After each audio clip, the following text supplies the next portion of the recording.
Good morning. This is Kimmy, and I'm here from Scrap Therapy with a super great video for you.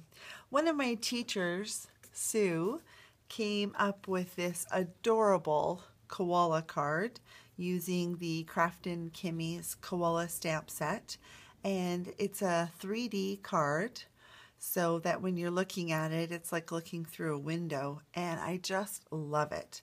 It also can lay flat like so that you can still mail it, and so it goes either way so that you can still mail it. And I just think it's amazing because I think Sue is amazing. She saw this card in a magazine and then figured out the dimensions and just how to make this card work.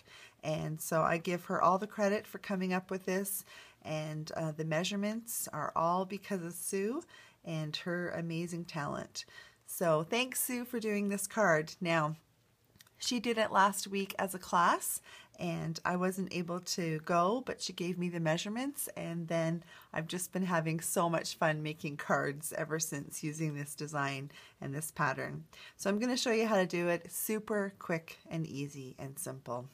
All right, so the base paper that goes all the way around, so this piece here that goes around the cards, the card base, is 5 inches tall and 12 inches long.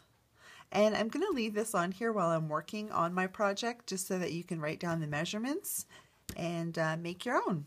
So once you've got it cut, you're going to score it at 1/2 inch, 2 1/4 inches, 6 1/4 inches, and 8 inches. So that's going to be the piece that we're going to fold, and that's going to go around the outside of the card. And then you need 2 pieces that are your inserts. They're exactly the same, and they're 5 inches by 5 inches. And then you're going to score those at 1/2 inch and 4 1/2 inches. And you're going to do 2 of those exactly the same. Once you have those cut out, then you want to take a die of some sort and cut the center area out. So you can see on Sue's, she's used this really neat shape here. I'm not sure what kind of die that is, but that's what she's used on there. So I'm going to put that like that so that you can still see it, I hope.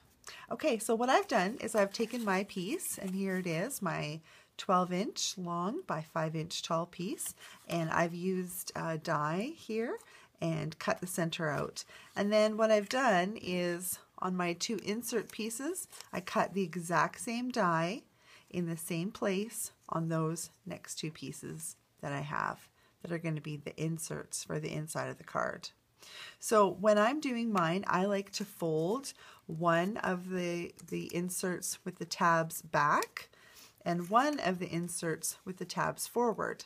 I find it easier, then I can kind of keep track of which one is going to go first just in my layering. So the one with the tabs forward is going to go first. So when we stack these, it's going to be the one that's going to go here, and then the one with the tabs back is going to be the one that sits here so that we get this layered look. Okay, I like to take the insert pieces and decorate them before I put them in. I just found it to be a lot easier than trying to put them in after. So I've taped mine and they're all ready to go.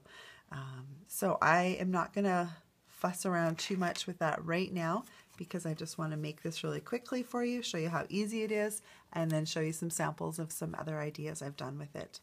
So, oh, and first, I'm going to take this piece of paper, and this is a 4-inch wide, 5-inch tall piece, and I'm going to put this on my back of my card. So once you've scored it, right, you're going to score and fold on all those lines, and there's my 1/2 inch, my 2 1/4, 6 1/4, and 8, and then it's going to fold so that it creates a box like that. Okay. Then I'm going to take this base piece and I'm going to put it on the back because I want this to be the back of my card, kind of the back of my little window.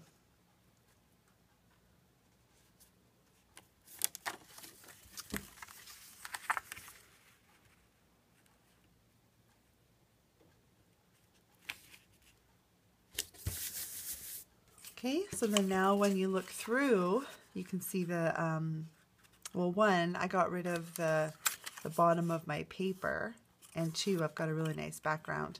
And I cut this one using the bottom piece because I really wanted the keys on the front. I thought that looked really cool.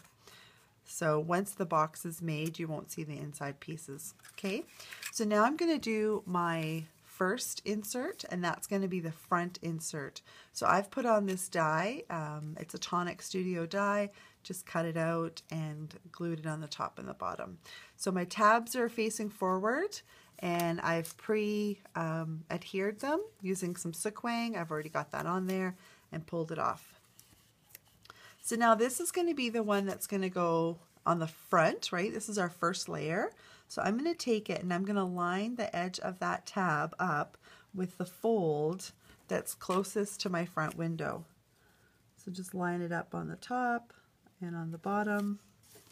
Press that down, and there it is, stuck. Now, looking at the box, this is the one side that I just adhered to. This is the other side that I'm going to adhere to.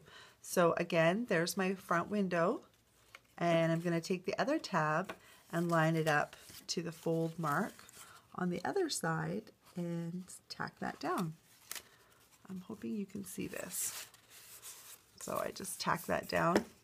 Okay, so now so far I have this happening.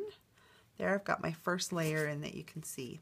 And this tab is actually going to wrap around there. Okay, so now we're going to put in our second layer, and I haven't decorated this one yet. I will, but I wanted to show you this.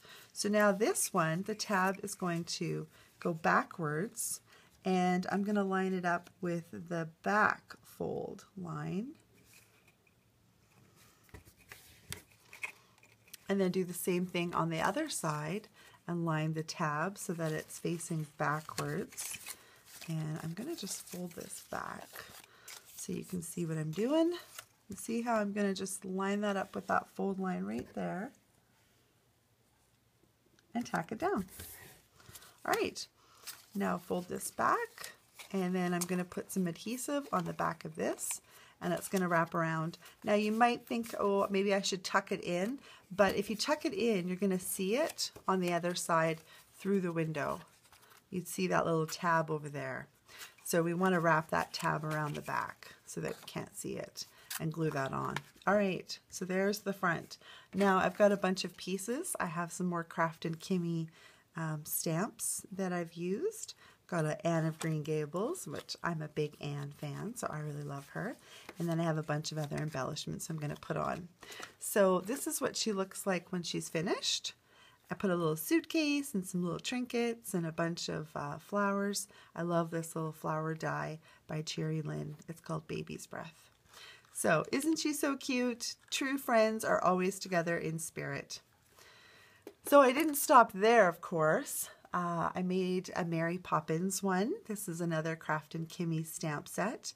And I've layered it using the Memory Box Cityscape die in the back and some little bits on the front there just to go with her. Love her. Here's my version of the Koala Bear one, very similar to what Sue did. I had some bamboo straws that I tucked into the back. I did this cute little popcorn one with Popcorn Pippa, and again, it's a Craft & Kimmy stamp, and I tried to make little puffs of popcorn on there. Super cute. I kept this one really simple. I didn't add anything to my back layer, but I still put it there just to give some dimension. And then I made these two using the Gorgeous stamp set, and they're very similar. One says thanks, one says celebrate, and I used the Memory Box die just to give that extra dimension, and some Kaisercraft clock that comes on a transparency sheet, and I glued that in behind as well. So I just love these cards. I love the way that Sue designed them so that they're flat and you can still mail them, but that they stand up and are so 3D and just beautiful.